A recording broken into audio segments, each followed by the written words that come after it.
Olá, sou Maria Carolina dos Santos, estudante do curso de Medicina Veterinária do Centro Universitário Jorge Amado.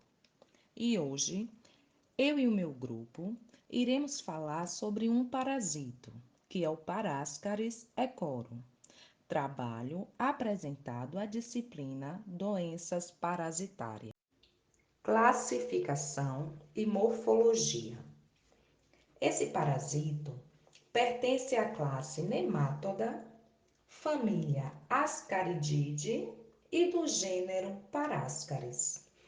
Ele apresenta projeção cefálica proeminente e, como podemos observar na figura ao lado, a fêmea ela possui uma cauda romba e o macho tem asa caudal.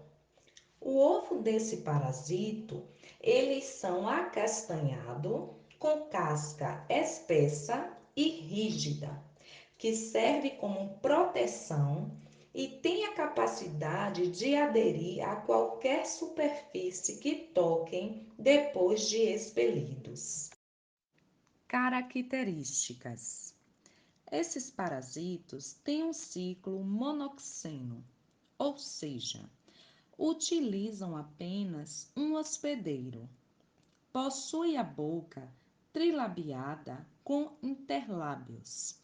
São os maiores nemátodes que parasitam o intestino delgado dos equinos. São grandes, os machos apresentam de 15 a 28 centímetros e as fêmeas podem chegar até 50 centímetros.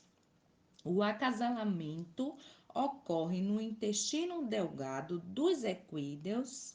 A fêmea pode colocar por dia 170 mil ovos, podendo chegar a 60 milhões por ano. Epidemiologia. O Parascaris equorum, eles são cosmopolita, tem uma boa adaptação aos fatores ambientais.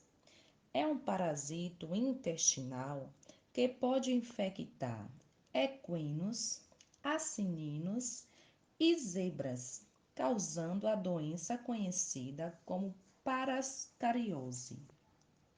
Cavalos até 6 meses de idade, eles são mais suscetíveis à infecção devido à baixa resistência imunológica.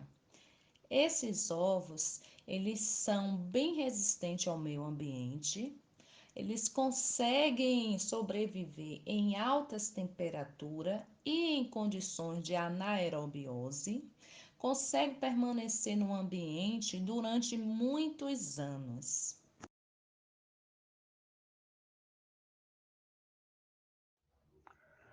Olá, sou Amanda. Darei agora a continuidade à apresentação falando sobre a transmissão do parasito Parascaris equorum.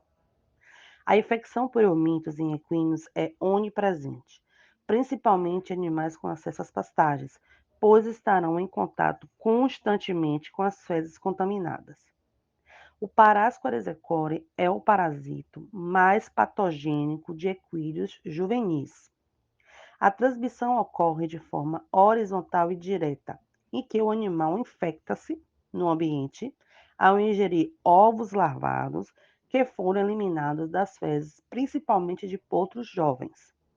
Esses ovos larvados têm a capacidade de permanecer viáveis no meio por longos períodos de tempo, pois são altamente resistentes, suportando condições ambientais adversas, como as altas temperaturas, agressões de agentes físicos e químicos e até anaerobiose.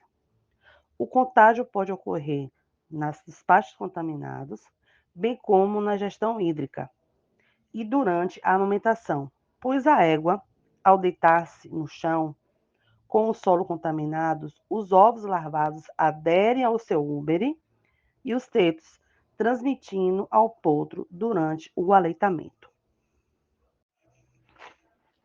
Ciclo biológico. O ciclo de vida do Parascorizecorum se caracteriza por ser de forma direta e dura em média de 10 a 14 semanas. Para ocorrer a infecção, primeiramente teremos um ambiente com fezes infectadas. Dentro de 14 dias após a sua eliminação, os ovos irão desenvolver-se em larvas infectantes, a chamada L3, no qual, ao consumir o alimento ou a água nesse local, o animal será contaminado. Após a ingestão, o ovo se desloca até o intestino, onde ocorre a eclosão e a perfuração da parede intestinal.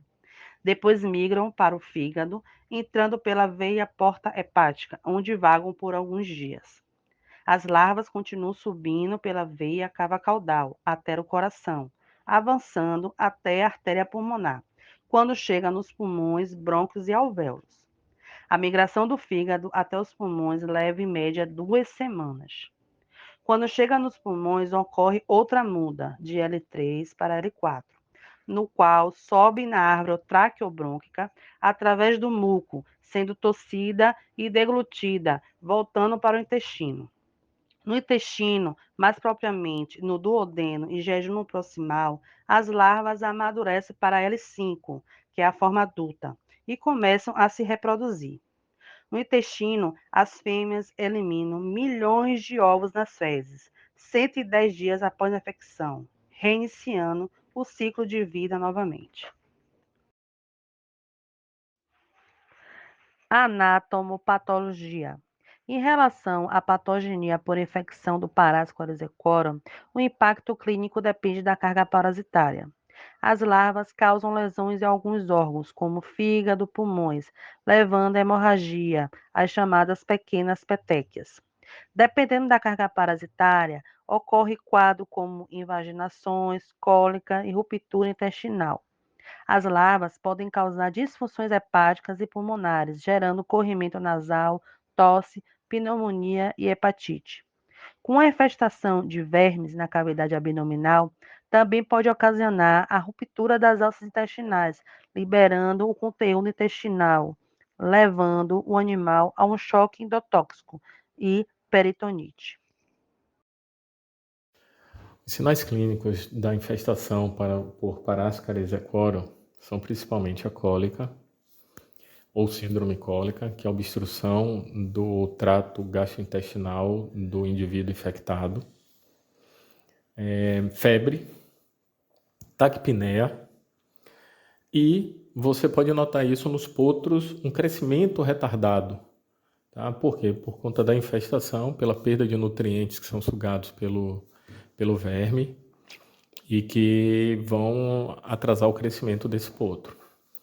A perda de peso, né, que é latente, você verifica os animais com baixo score corporal, pelos opacos, sem brilho, tosse causada justamente pela migração das larvas em estágio L2 dos pulmões para a traqueia, onde vão ser deglutidas, e anorexia, que é a dificuldade e a falta de vontade de comer. São notados também diarreia frequente, dispneia e corrimento nasal, esse muito intenso por conta das secreções que vão sendo eliminadas pelas vias aéreas superiores por conta da infestação. O diagnóstico laboratorial para a identificação da infestação de Parascaris equorum é o exame coproparasitológico, ou EPF, que é o exame parasitológico de fezes, que vai indicar a presença de vermes ou ovos causadores da infestação. Tá? Esse exame deve ser realizado em laboratório para a identificação dessas formas dos vermes ou ovos.